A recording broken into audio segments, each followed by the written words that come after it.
ಅದರಲ್ಲಿ ಕೂಡ ವ್ಯಾಪಾರ ವ್ಯವಹಾರಗಳಲ್ಲಿ, ಉದ್ಯೋಗದಲ್ಲಿ ಸರ್ವತ್ರ ಲಾಭಾಂಶವನ್ನು ಅತಿ ಹೆಚ್ಚು ನೋಡಲಿಕ್ಕೆ ಅವಕಾಶಗಳು ಮಿಥುನ ರಾಶಿಯವರಿಗೆ ವಿಪುಲವಾಗಿದೆ. ಹಣಕಾಸಿನ ವಿಚಾರಗಳಲ್ಲಿ ನಿಮಗೇನಂತ ಸಮಸ್ಯೆ ಅಂತಕ್ಕಂಥದ್ದು ಈ ತಿಂಗಳಲ್ಲಿ ಇಲ್ಲ. ಇವರು ಹೆಚ್ಚಾಗಿ ಬುದ್ಧಿವಂತರು, ತುಂಬ ಲಾಜಿಕಲ್ಲಾಗಿ ಯೋಚನೆ ಮಾಡಿ ಪ್ರಾಕ್ಟಿಕಲಾಗಿ ಥಿಂಕ್ ಮಾಡ್ತಕ್ಕಂಥ ಸ್ವಭಾವ ಇರ್ತಕ್ಕಂಥವ್ರು ಆಗಿರ್ತೀರಿ.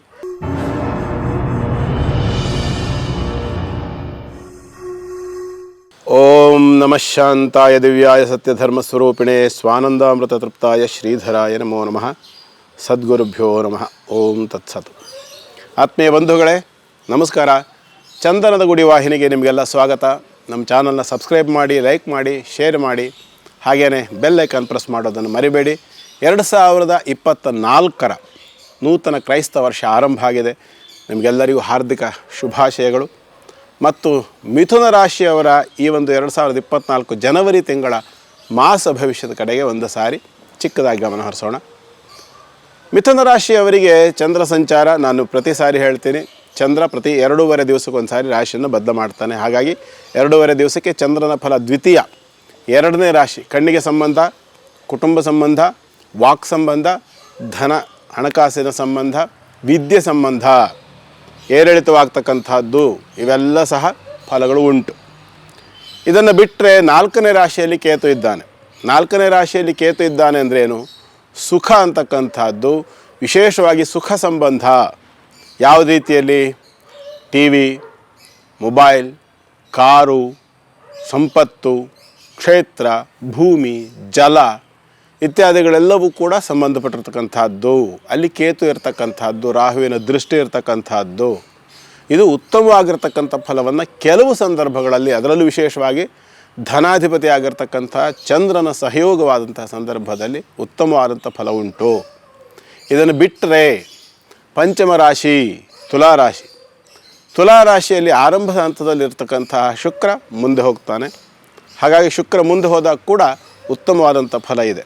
ಪಂಚಮಾಧಿಪತಿ ಮತ್ತು ವ್ಯಯಾಧಿಪತಿ ಹಣಕಾಸಿನ ವಿಚಾರಗಳಲ್ಲಿರಬಹುದು, ಅಥವಾ ವಿಶೇಷವಾಗಿರ್ತಕ್ಕಂಥ ಒಂದು ಹೊಸ ಪ್ರಯತ್ನಗಳೇನು ಮಾಡ್ತಿರಲ್ಲ ಅದರಲ್ಲಿ ಕೂಡ ವ್ಯಾಪಾರ ವ್ಯವಹಾರಗಳಲ್ಲಿ, ಉದ್ಯೋಗದಲ್ಲಿ ಸರ್ವತ್ರ ಲಾಭಾಂಶವನ್ನು ಅತಿ ಹೆಚ್ಚು ನೋಡಲಿಕ್ಕೆ ಅವಕಾಶಗಳು ಮಿಥುನ ರಾಶಿಯವರಿಗೆ ವಿಪುಲವಾಗಿದೆ.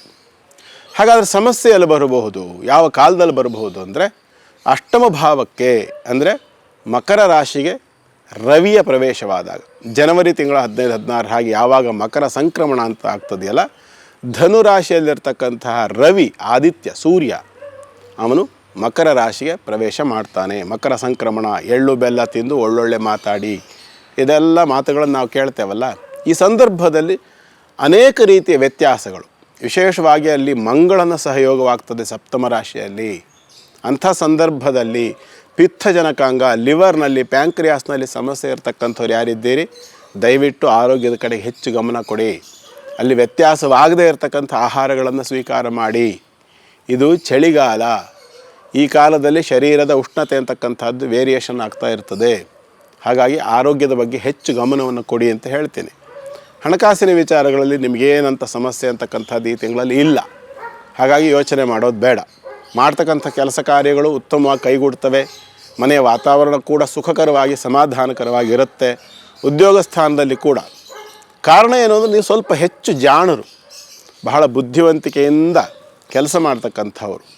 ಮೃಗಶಿರ, ಆರ್ದ್ರ ಮತ್ತು ಪುನರ್ವಸು ನಕ್ಷತ್ರದಲ್ಲಿ ಹುಟ್ಟಿರ್ತಕ್ಕಂಥವ್ರು ಆಗಿರ್ತಾರೆ ಹೆಚ್ಚಾಗಿ ಮಿಥುನ ರಾಶಿಯವರು. ಇವರು ಹೆಚ್ಚಾಗಿ ಬುದ್ಧಿವಂತರು, ತುಂಬ ಲಾಜಿಕಲ್ಲಾಗಿ ಯೋಚನೆ ಮಾಡಿ ಪ್ರಾಕ್ಟಿಕಲಾಗಿ ಥಿಂಕ್ ಮಾಡ್ತಕ್ಕಂಥ ಸ್ವಭಾವ ಇರ್ತಕ್ಕಂಥವ್ರು ಆಗಿರ್ತೀರಿ. ಹಾಗಾಗಿ ಈ ಒಂದು ತಿಂಗಳು ಅಂತಕ್ಕಂಥದ್ದು ಅತ್ಯುತ್ತಮವಾಗಿರ್ತಕ್ಕಂಥ ರೀತಿಯ ಫಲಗಳನ್ನು ನಿಮಗೆ ಕೊಡ್ತದೆ. ಚಿಂತೆ ಮಾಡ್ತಕ್ಕಂಥ ಅನಿವಾರ್ಯತೆ ಇಲ್ಲ. ಇನ್ನು ಏನು ಅಂತಂದರೆ ದೇವತಾರಾಧನೆ ವಿಚಾರಕ್ಕೆ ಬಂದಾಗ, ಈ ಒಂದು ತಿಂಗಳಿನಲ್ಲಿ ಮುಖ್ಯವಾಗಿ ನೀವು ಆರಾಧನೆ ಮಾಡ್ತಕ್ಕಂಥ ದೇವತೆ ಲಕ್ಷ್ಮಿ.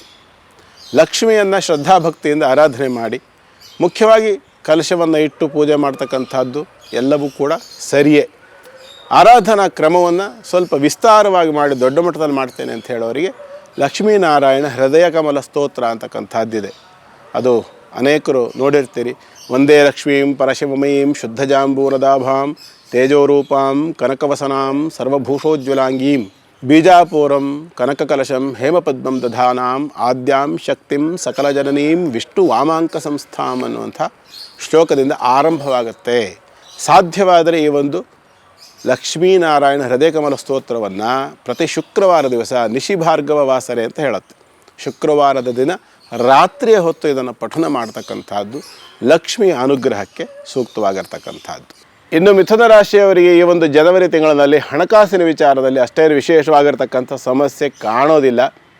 ಇನ್ನು ಧನುರ್ಮಾಸ ಅಂತ ನೀವು ಕೂಡ ಅನೇಕ ರೀತಿಯ ವಿಚಾರಗಳಲ್ಲಿ ಹಿಂದೇಟು ಹಾಕ್ತಾ ಇರ್ತೀರಿ.